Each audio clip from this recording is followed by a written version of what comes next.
What would you do if everything you'd ever been was written off in a stranger's ledger, if the last of your family counted out $14, slid it across a desk, and called the debt of your childhood settled?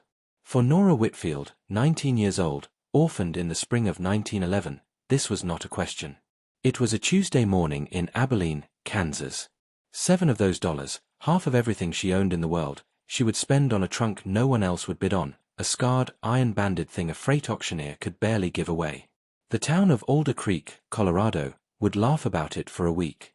But beneath that trunk's bottom boards, sealed under 60 years of dust and brazed iron, lay the answer to the oldest and ugliest question that town had ever asked itself, a secret that would clear a dead man's name, break a banker's grip, and remake one quiet girl's life.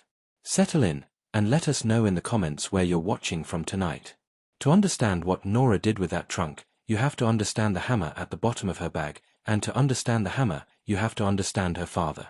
Samuel Whitfield was the blacksmith of Abilene, Kansas, for 22 years, and he was the kind of man who spoke in iron. When other fathers gave their daughters dolls, Samuel gave Nora a chunk of cold bar stock and let her watch it turn to sunrise in the forge.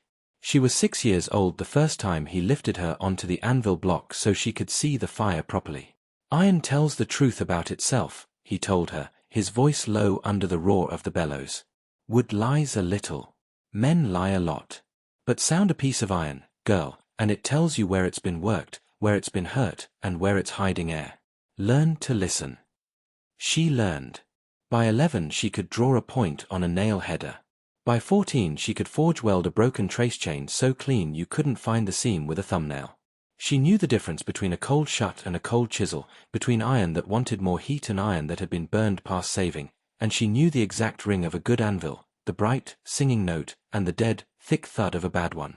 Her mother had died when Nora was 3, and so it was just the two of them in the little house behind the smithy, a household run on banked coals and cornbread and long contented silences. And on the morning of her 16th birthday, Samuel pressed something into her palm and closed her fingers over it with his own rough hand.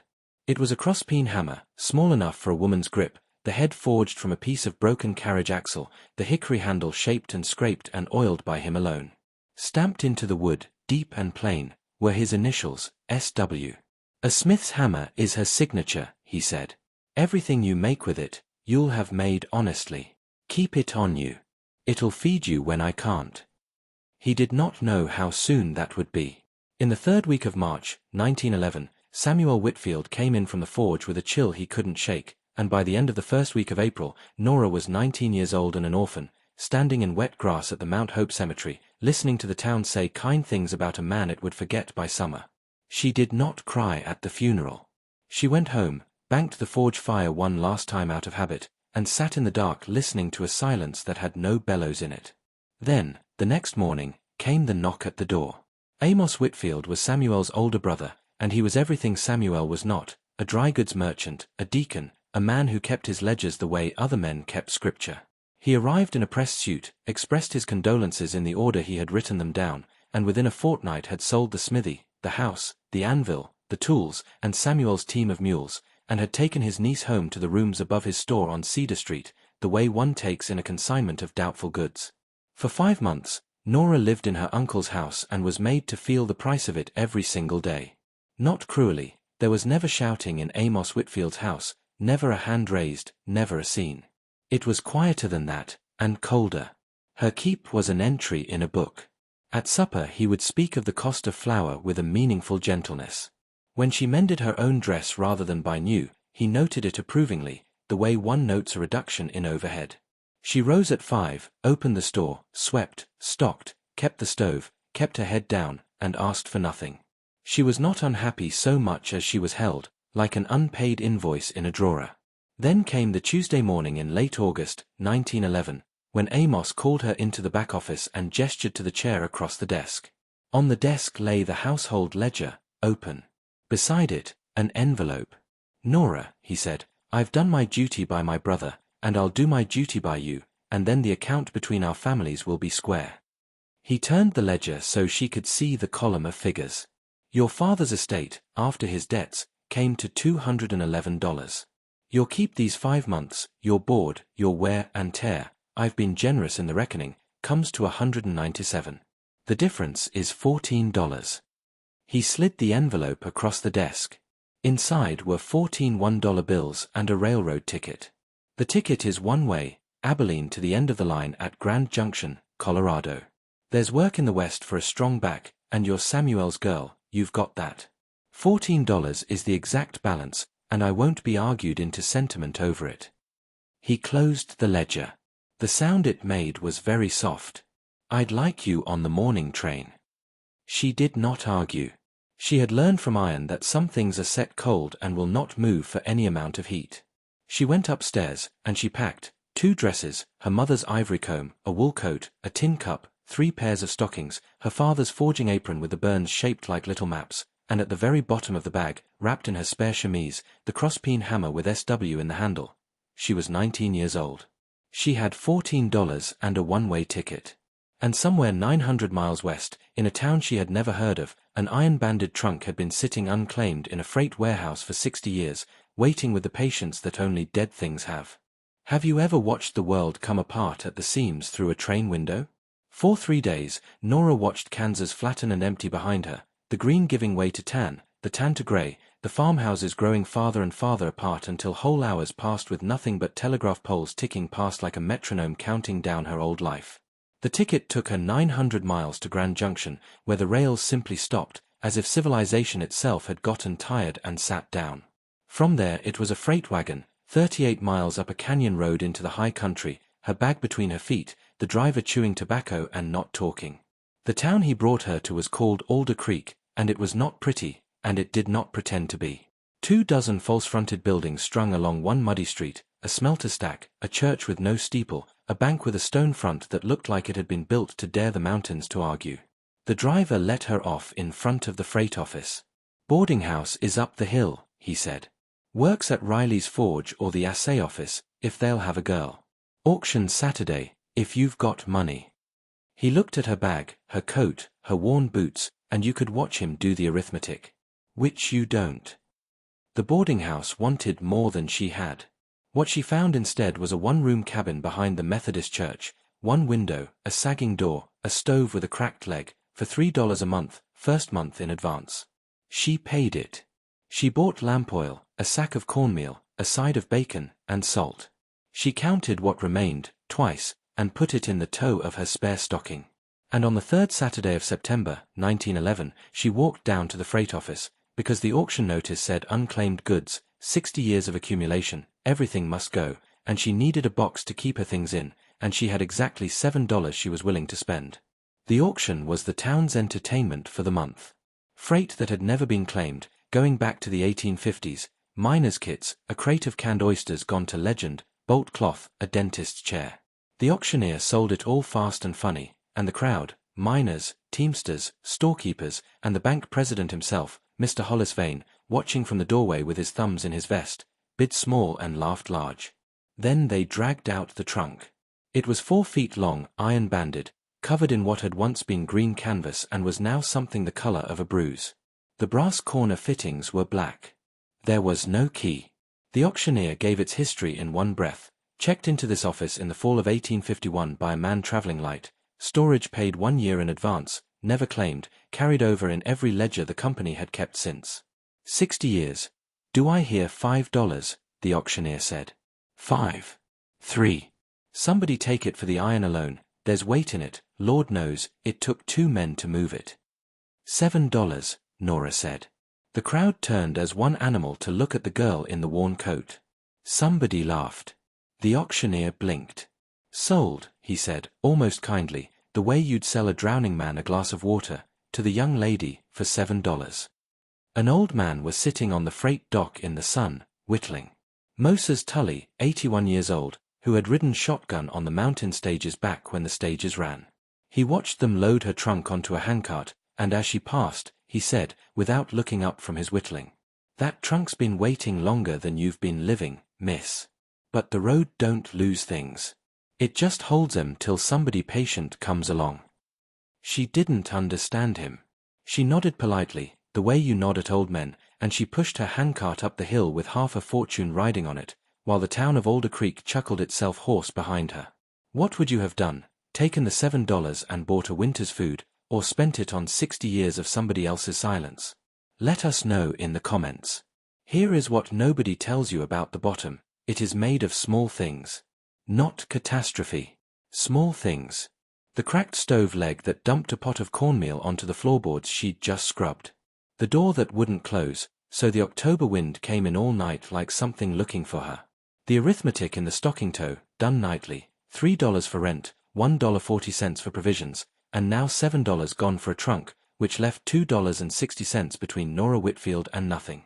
She found work, at least. Her father's daughter could hardly fail to.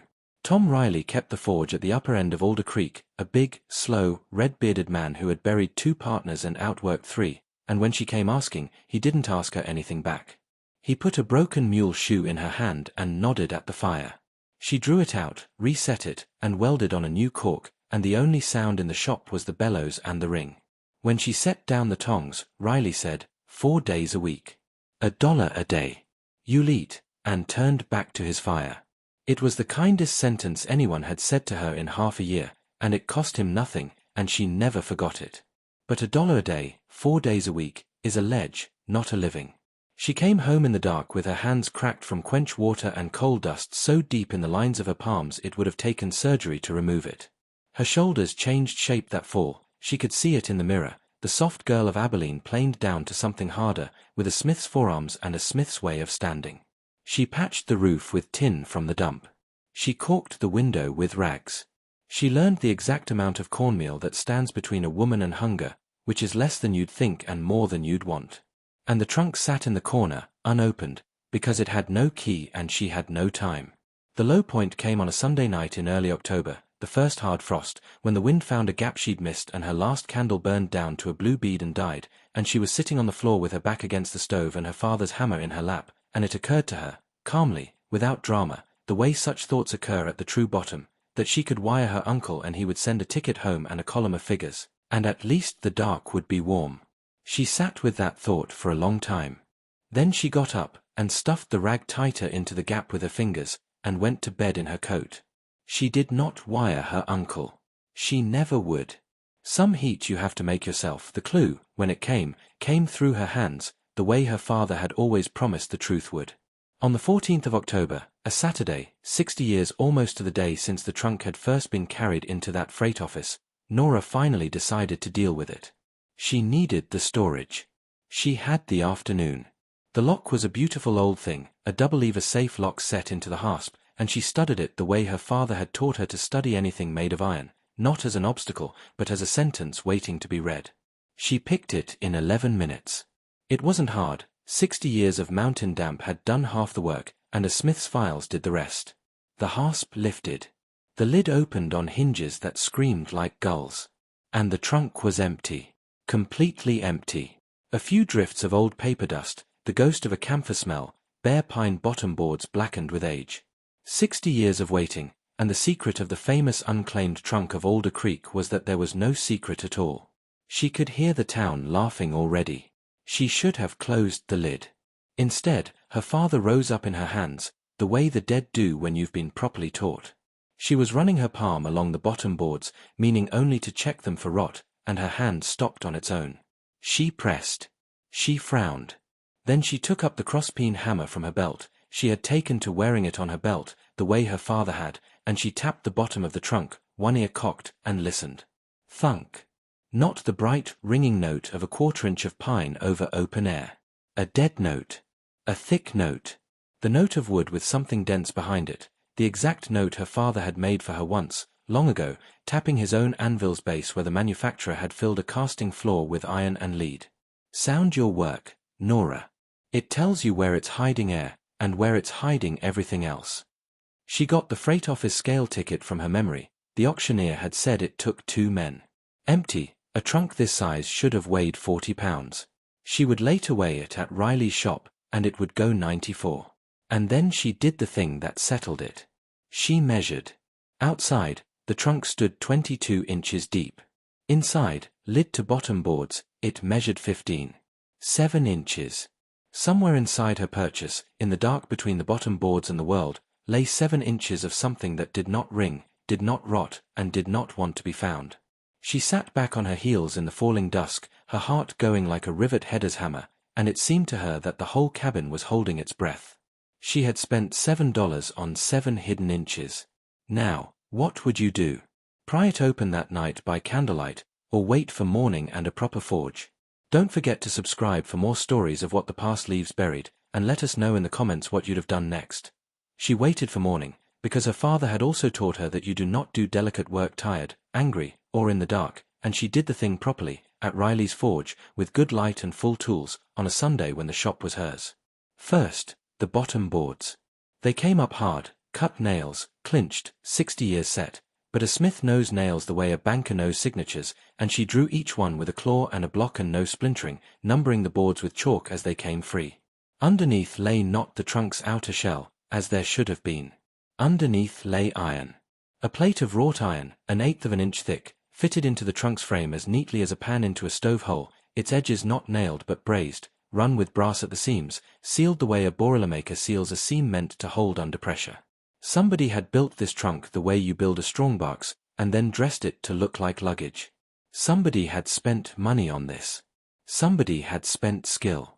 And along the near edge, almost invisible in the scale and rust, a line of 8 rivets where no rivets needed to be. Riley had come in by then. Word travels up a small street, and he stood in the door of his own forge with his arms crossed, watching a 19-year-old girl red iron like scripture. "I'll trade you," he said at last, "my big drill and the corner of the bench, for a look at whatever's in there. No charge if it's nothing. A favor owed if it's something." That was all. No questions about where she'd got it, no opinions about luck. Men like Tom Riley speak in work, and the trade was his way of saying she belonged at that bench. She punched and drilled the rivets out one at a time, catching each hot stub as it fell, and when the 8th came free she set the edge of a cold chisel into the brazed seam and struck it true, once, twice, and the seam gave with a sound like a tooth leaving the gum, and the whole iron plate lifted on a pair of hidden strap hinges, heavy as a gravestone, and swung back. The smell came up first. Camphor and wax and old paper and the faintest ghost of leather, the smell of a closed room in a house where no one has lived for 60 years. The compartment ran the full length and width of the trunk, 7 inches deep, and it was lined with sheet zinc, and it was full. On top, folded in oilcloth, lay a leather ledger, swollen with damp, its cover stamped with a spreading eagle and the words Alder Creek Mining District, Payroll. Under it, a smaller book, a journal, clasped with a brass strap. Under that, a daguerreotype in a velvet case, the image unspooled by time but still clear, a young woman with severe dark hair and a soft mouth, unsmiling the way people were unsmiling in 1851, holding a carved something in her lap. Beside it, wrapped in a square of flannel, the carved something itself, a bird, a mountain bluebird, whittled from apple wood, no bigger than a hen's egg, one wing sanded to silk and the other wing still rough with tool marks. Unfinished. And under all of it, in neat canvas sacks of 50, so heavy she had to lift them two-handed, lay 465 gold double eagles. $20 pieces. $9,300, face value, minted 1849 and 1850 and 1851, the gold dim as old teeth under the dust, more money than Alder Creek had seen in one place since the day it had vanished. 60 years before, with the man the town still cursed by name. And sealed with black wax, propped against the zinc wall where whoever opened the compartment could not fail to see it first, lay a letter. Across the envelope, in a fine, sloping hand, faded to the color of weak tea, were the words. To whoever finds this. She read it 3 times before Riley, reading over her shoulder, had finished it once. This is what it said. Every word of it. You should hear every word of it. October the 11th, 1851. To whoever finds this. My name is Elias Crow, and I am, or was, paymaster of the Alder Creek Mining District, and if the years have run the way I fear they have, then you know my name is a curse, and you believe I ran to Mexico with the men's wages. I did not. I write this in the dark, in a line shack on Rattlesnake Grade, with a bullet in my side that I cannot get at, and I will tell you the truth of it while I can still hold a pen. On the night of October the 9th I was bringing the pay down from the assay office, 465 double eagles, $9,300, of which 4,120 is wages owed to the 41 men whose names are in the ledger in this box. My 2 guards did not guard me. They shot me in the dark at the creek crossing and took what they believed was the gold. I had loaded the saddlebags with bar stock and stone the day before, because I had been warned and had not believed the warning and took the precaution anyway. God forgive me for being right. I got the trunk to the freight office in the night and paid a year's storage, meaning to come back for it when I could sit a horse. I have sat a horse for the last time. I am cold in a way blankets do not answer, and I write this to set down what a dying man owes the world. One of the men who shot me I knew. His name is Josiah Vane. Say it aloud when you read it, whoever you are. He wears respectability the way I wore a guard's trust, and I expect by now it has made him rich. In the ledger are 41 names and the wages owed them. Find their families. Pay them. It is not your burden, but I am asking it as a gift, because I can give no other kind now. What money remains when the men are paid, keep, and let it be my wages to you, for finishing what I could not. Use it to make some place live again. There is a picture of my Ruth, who died in 49 bringing our Mary into the world, and a bird I was carving for Mary, who followed her mother in the winter of 57 years old. The bird is unfinished, like everything else I began. Keep them together, or keep them near you. They were loved, and it does the dead no harm for the living to know it. You will have been patient to find this box, and resourceful to open it, and I have decided to trust such a person with my name. It is all I have left to leave, and I would like it back. Elias Crow, paymaster. Aged 44 years. I kept the trust. The forge was very quiet. Outside, the wind came down off the mountain and found the gaps in the walls. Riley took off his hat and stood holding it, a big man made suddenly careful. 60 years. The town had cursed Elias Crow for 60 years, at every bar and in every payroll line, and all that time the truth had been sitting in a freight warehouse not 300 yards from the bank that a vein had founded, and a vein still ran. It was real. All of it. The gold, the names, the bullet, the bird with one smooth wing now. Put yourself in her place. 19 years old. $2.60 in the toe of a stocking.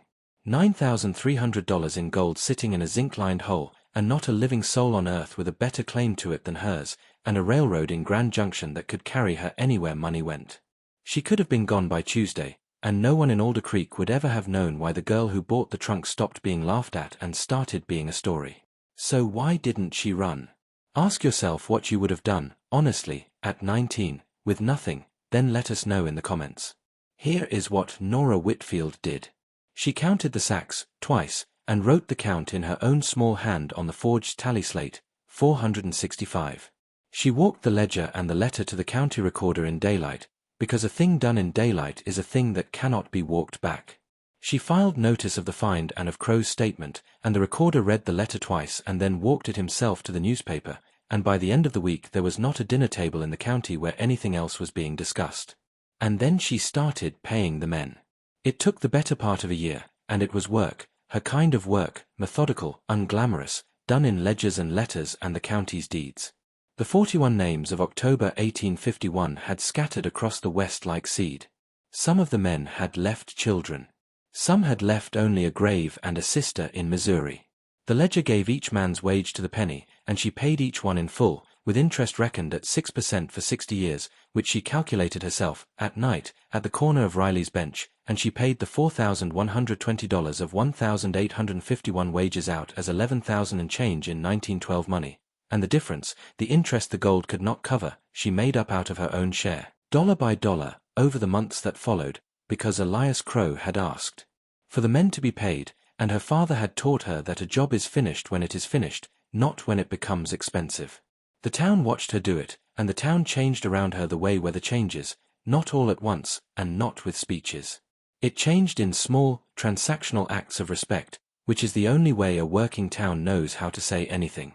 Otto Lund, the Swedish carpenter, came by her cabin one afternoon while she was at the forge and trued her sagging door and set a new stove leg, and when she came home and found it done and went to pay him, he said, "Already paid," and would not say by whom, though everyone knew it was no one.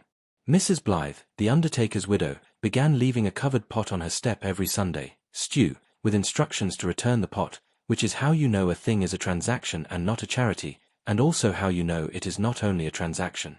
And Riley put up a second anvil. The offer came before the year turned. He was 63, with a smith's ruined shoulders, and he made it the way he made everything, without ceremony. You'll want your own fire. I want a partner who reads iron better than I do. Even split, and the shop goes to you when I'm done, priced into the partnership at $1. She bought the shop, in effect, for $1 and 4 years of sweat already spent, and when the papers were drawn she asked for one change, and paid the painter herself, and the new sign went up over the forge door in the spring of 1912, black letters on white board, visible the whole length of Alder Creek's one street. Whitfield and Crow. 60 years that town had used the name as a curse. Now it hung over the busiest door in the district, and every man who paid a bill under it said it, and said it right. She bought the stone, too, had Crow moved out of the thief's corner of the cemetery and set a granite marker over him, and on it, under the dates, the line from his own letter, he kept the trust. It cost $60. She paid it first, before the sign, before anything. You are wondering about Hollis Vane. So was Alder Creek. He had come to her, of course, early, quietly, the way such men always come. The week after the auction, before the lid was ever lifted, he had stopped her on the street in his good coat and offered her $25 for the old trunk, as a curiosity, for the bank's lobby. She had said no. A month later, hearing through whatever channels men like that hear things, he had raised it to $200, and added, gently, that a young woman alone might find a bank a safer friend than a freight trunk. She had said no again, and walked on, and he had stood in the street watching her go with an expression that had nothing to do with $20 gold pieces. He knew. Some thread of the old guilt had been handed down in that family like furniture, and he had known exactly what the unclaimed trunk of 1851 might say if anyone patient ever opened it. And then the recorder filed the letter, and the paper printed it, and everyone else knew, too. There was no showdown. There never is, in real life, and the truth did not need one. Josiah Vane had been dead 40 years and was beyond anyone's reach, but his fortune was not, and his bank was not, and a bank is nothing but a pile of other people's belief in a man's name. The belief drained out of the First National Bank of Alder Creek the way water drains out of a sluice when you lift the gate, steadily, then all at once. The mining companies moved their payroll accounts to a bank in Grand Junction. The county moved its deposits. Depositors Nora had never met stood in line with their passbooks and said nothing at all, which is the loudest sound in banking. By the spring of 1912 the stone-fronted building that had been built to dare the mountains to argue was empty, and Hollis Vane left town on the same rail line that had carried her into it, and no one threw anything, and no one cheered. He simply became irrelevant, which is the only punishment that fits his kind of crime. Her uncle came in June. Amos Whitfield got off the train from Kansas in his press suit, having read the Denver papers, having done his arithmetic, $9,300, and he stood on Alder Creek's one street with a letter in his coat about family, and blood, and a guardian's rightful consideration. He saw the sign over the forge first. Then he saw the line of people waiting at her door, not creditors, customers, and the way the town nodded at her, and the way she stood at her anvil in her father's apron, no longer a consignment of doubtful goods but the going concern of the district, and something in his own merchant's heart told him the truth before anyone had to. There was no entry in any ledger that would collect this. He did not come to the forge. She did not go to the depot. He took the evening train back to Kansas, and his letter was never delivered, and she never raised her voice at him in her life.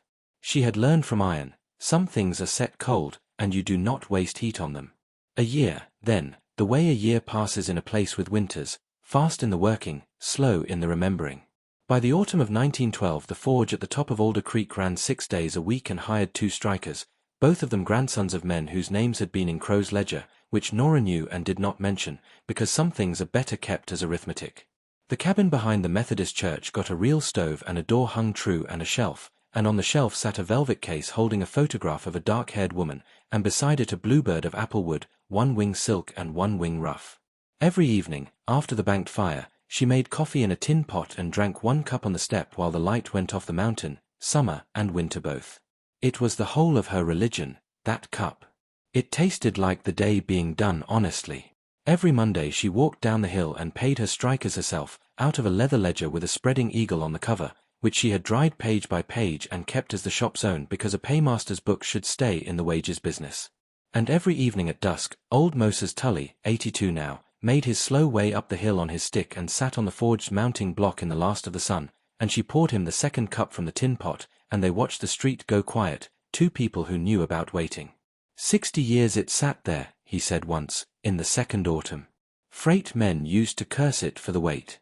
2 men to lift it, and nobody knew why. The road don't lose things, she said. Moses Tully smiled into his coffee like a man whose oldest opinion has just been verified by the universe. Told you, he said. It just holds 'em till somebody patient comes along.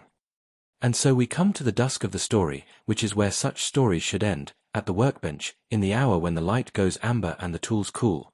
She is 20 years old now. The fire is banked.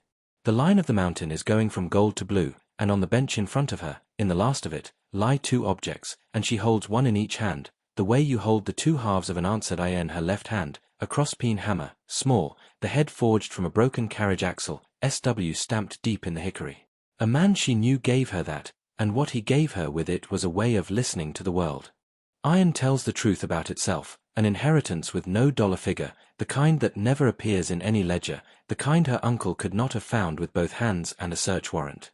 In her right hand, a wooden bluebird, 1 wing smooth, 1 wing rough. A man she never met gave her that, across 60 years of silence, and what he gave her with it was a different thing. Proof that the truth outlasts the men who bury it, that patience is a kind of armor, and that a stranger's unfinished work, picked up and finished, can become the whole shape of a life. 2 dead men. One taught her how to open things. The other gave her something worth opening. She was 19 years old, and she had been cast out with $14 and a one-way ticket, and she had spent 7 of it, exactly half, on a trunk no one else would bid on. 900 miles by rail, 38 by wagon. 465 double eagles. 41 names, every one of them paid. And 6 decades of a town's easiest curse, lifted off a dead man's shoulders and replaced with 4 words of granite. He kept the trust. So did she. And so, if we are honest about what this story was ever really about, so can any of us, with whatever has been handed to us, however worthless it looked on the day we received it. Thank you for staying with us for this story of patience and hidden worth. If Nora's journey moved you, please give this video a like and share it with someone who knows what it is to be underestimated, and who kept the receipt anyway. Don't forget to subscribe and click the bell, because next week we're telling the story of an Oregon widow who inherited a broken-down river ferry nobody wanted, and the 70-year-old secret chained beneath its deck. Until then, be well. And remember, the road doesn't lose things. It just holds them, until somebody patient comes along.